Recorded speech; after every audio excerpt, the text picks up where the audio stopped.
the news this afternoon. Federal government to empower armed forces. Insecurity. Trump threatens more strikes in Nigeria. Plus, INEC.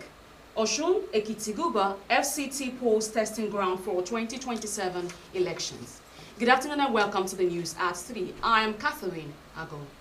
Do you love and care about Rebel State and her peace? Let's build and take her to greater heights. This is a task we must accomplish. You can watch our news live on YouTube and Facebook at Rstv online.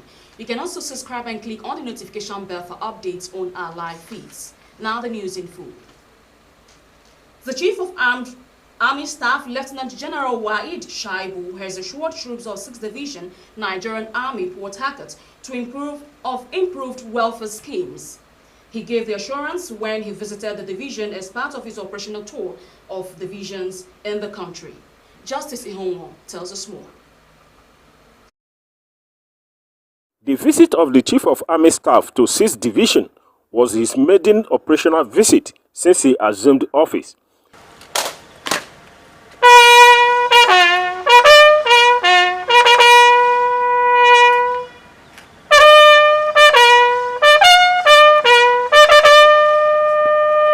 Lieutenant General Shaibu said the visit was to see the combat readiness of the troops and address their challenges to enable them carry out their duties seamlessly. The Chief of Army Staff reminded them of their duty of protecting critical national infrastructure, enjoining them to do so with utmost discipline and commitment. Your job here is very key to protecting critical national infrastructures. And once you do that job very well, it will impact positively on the economy of the country. So you need to take your job here very seriously. While you do that, rest assured I will take care of your welfare issues. He assured them that their welfare remains his priority, especially in addressing accommodation challenges and quality education for their children. Look at the issues, some of the challenges that were raised from the brief that I was given, and some were addressed immediately. Others will be addressed immediately we get back to Abuja. You know, their job around here revolve around the protection of critical national infrastructures, which impact on our own economy as well. So once they do their job very well, I think everything will be okay. There was also planting of trees. Justice Ihonwo, Rstv News. To rejig the workforce and provide a conducive working environment for the state civil service, Governor Siminalayi Fubara, as a worker-friendly leader, has changed the narrative of the relationship between government and the governed. This commitment is evident in the yearly Christmas bonuses handed out to the workforce and the ongoing rehabilitation of the Rivers State Secretariat complex. Our correspondent Emmanuel Emeyono brings us up to date with the current realities. His reports.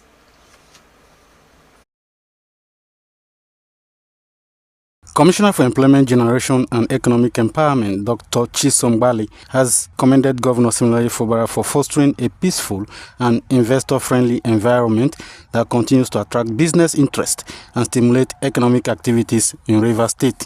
He said the prevailing calm and stability have strengthened business confidence, enabling both local and international investors to operate seamlessly across the state. I will say kudos to the President of Federal Republic and kudos to the Governor of Rivers State, my boss, Sir Siminalayi Fubara, because he has created this convivial ambience, a suitable environment that socio-economic activities are going on seamlessly without any obstruction, without anybody molested. On employment creation, the Commissioner announced a major partnership between the Rivers State government and the Nigeria Employers Consultative Association, an umbrella body representing over 85 leading companies across critical sectors of the economy. As part of this collaboration, Dr. Bali revealed that a graduate job fair scheduled for January 22, 2026 will provide Rivers youths with job readiness training, internship placements, and direct employment opportunities. He further disclosed that the ministry is rolling out targeted training programs in oil and gas services, maritime operations, blue economy, information and communication technology, and artificial intelligence to align the state's workforce with global economic trends. The commissioner urged young people in the state to take full advantage of these opportunities by registering through the ministry's official website, stressing that the process is transparent, inclusive, and open to all. And even we here, my ministry is economic empowerment.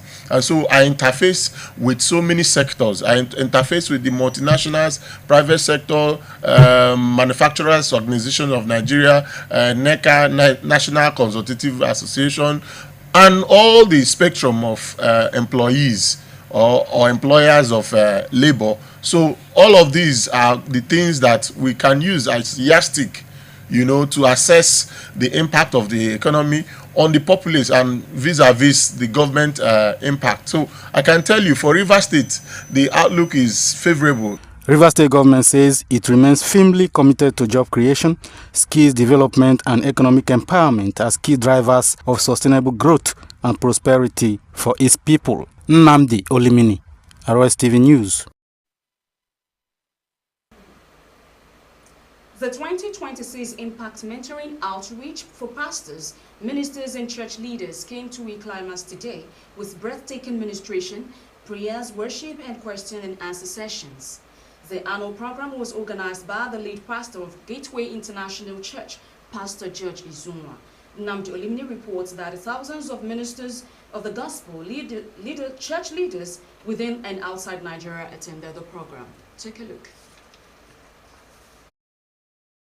The Impact Mentoring Outreach is a yearly spiritual revival and mentorship endeavor for young pastors and general overseers of churches who are hungry for spiritual growth and desirous to take their ministry to the next level in church growth and kingdom dominion. The 4-day program witnessed sound teaching from guest ministers like Pastor Edwin Bayebo, Chris Oare, Sam Ianacho, including the host Pastor George Izunwa and his wife, Dr. Emanuela Izunwa. The teachers, the ministers, everything that was released was just amazing. And I am sure everyone is leaving here equipped and empowered to take 2026. Some of the ministers, who are mostly general overseers of churches in Port Harcourt, Abuja, Bayelsa, Imo, Delta, Abia, Akwa Ibom, Lagos, and outside Nigeria, expressed satisfaction with the quality of mentorship, inspirational messages, and commended the convener of the program for his passion and commitment in building capacity of young ministers. As a female minister, it's not easy, but the grace is sufficient for us. Impact is always on learning and relearning, with a lot of decisions made that as we go, we are going to start implementation.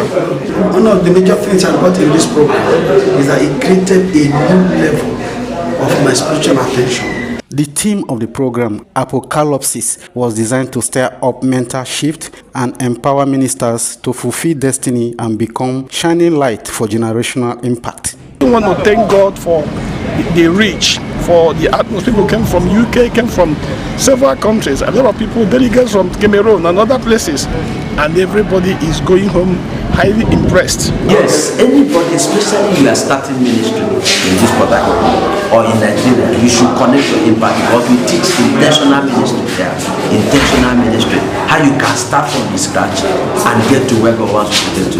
Nnamdi Olimini, Rstv News. This is Rstv World News. We bring you world-class news, accurate, first-hand, entertaining, balanced analysis. Rstv, Channel 22 Port Harcourt. This is Rstv World News. We bring you world-class news, accurate, first-hand, entertaining, balanced analysis. Rstv, Channel 22 Port Harcourt. This is Rstv World News. We bring you world-class news, accurate, first-hand, entertaining, balanced analysis. Rstv, Channel 22 Port Harcourt. This is Rstv World News. We bring you world-class news, accurate, first-hand, entertaining, balanced analysis. Rstv, Channel 22 Port Harcourt. This is Rstv World News. We bring you world-class news, accurate, first-hand, entertaining, balanced analysis. Rstv, Channel 22 Port Harcourt.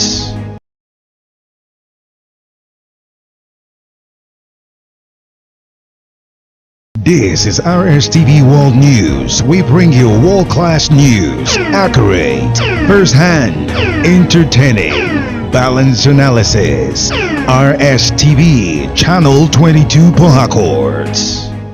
Corruption not in my country. Hello, caller. How are you? I'm fine, ma. About that, your handout, what is the cost again? Just give me a minute, mommy. Let me confirm. I'm not sure of the exact price. My good boy, how may I help you? For 2 of us, sir. I'll get back to you. Oh, no, man. Sir? Are those handouts ready? Yes, sir. How much is a copy? 200. Oh, okay. My boy. Yes, sir. 350 naira. Mommy, they said the handout is just 500 naira. Well, I'll let your daddy know. Honey, caller says the price of the handout is 3,500 naira. 3,500 naira? Even me, I'm shocked. It's horrible. What's going on in this country? I don't get it. This message is brought to you by the Akinfade Foundation, with support from the MacArthur Foundation and with broadcast support from the Rivers State Television. This is Rstv World News. We bring you world-class news, accurate, first-hand, entertaining, balanced analysis. Rstv. You're welcome back. Now to the rest of our news stories. Federal government has promised to empower the Nigerian armed forces to subdue the security challenges bedeviling the country. Vice President Kashim Shettima reaffirmed the firm resolve of President Bola Ahmed Tinubu during a special Juma prayer at the National Mosque, Abuja, ahead of the 2026 Armed Forces Celebration and Remembrance Day. The nation's armed forces recently renamed the January 15 observance as Armed Forces Celebration and Remembrance Day, replacing the former Armed Forces Remembrance Day with a view of reflecting its dual purpose of honoring serving personnel while remembering the fallen heroes. While speaking during the prayer, Shettima acknowledged the sacrifices of fallen soldiers who paid the supreme price to safeguard Nigeria's territorial integrity as well as the lives and property of the citizens. The federal government's reaffirmation of its commitment to tackling the security challenges in the country followed a renewed threat by the President of the United States, Donald Trump, who warned of potential further airstrikes if what he termed as attack on Christians continue. Trump said there could be more strikes by the U.S. in Nigeria if Christians are killed, even as FG has previously denied that Christians are subjected to systematic persecution. The Independent National Electoral Commission, INEC, says that off-cycle governorship elections in Osun and Ekiti states and the Federal Capital Territory FCT area council elections scheduled for February 2026 would serve as an important testing ground for the 2027 elections. INEC Chairman Professor Joash Amokwiton made this known at the opening of a two-day induction and strategic retreat organized in Lagos.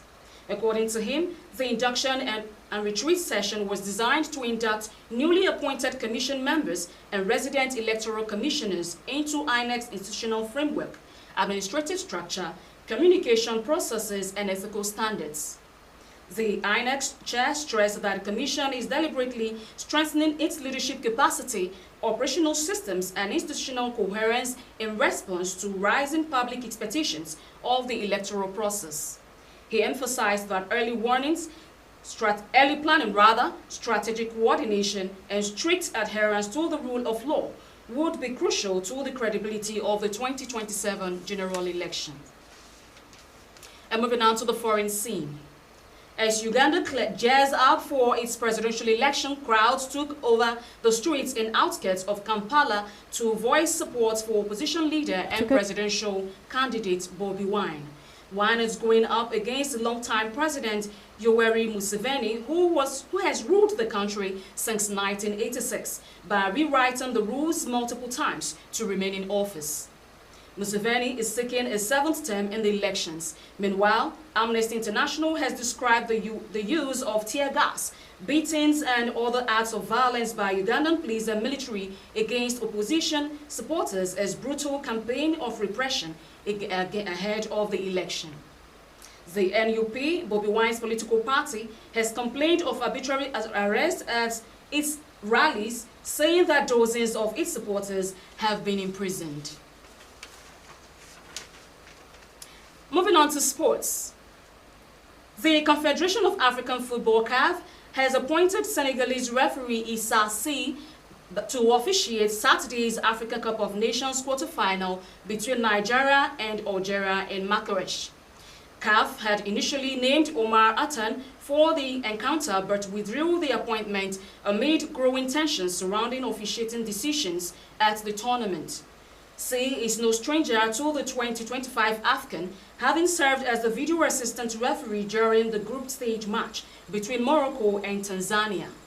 The appointment is expected to calm nerves ahead of the high-stakes encounter as both Nigeria and Algeria battle for a place in the semi-finals. The Super Eagles booked their place in the last 8 with an emphatic 4-0 victory over Mozambique, while Algeria defeated the DR Congo 1-0 in extra time. Saturday's encounter will be a repeat of the 2019 AFCON semi-final, which Algeria won 2-1, courtesy of a late free kick from Riyad Mahrez. The match will kick off at 5 p.m. Nigerian time. Okay, with me here in the studio is Patience Fubara, a colleague, yes, and she will be looking briefly into this match we have today between Nigeria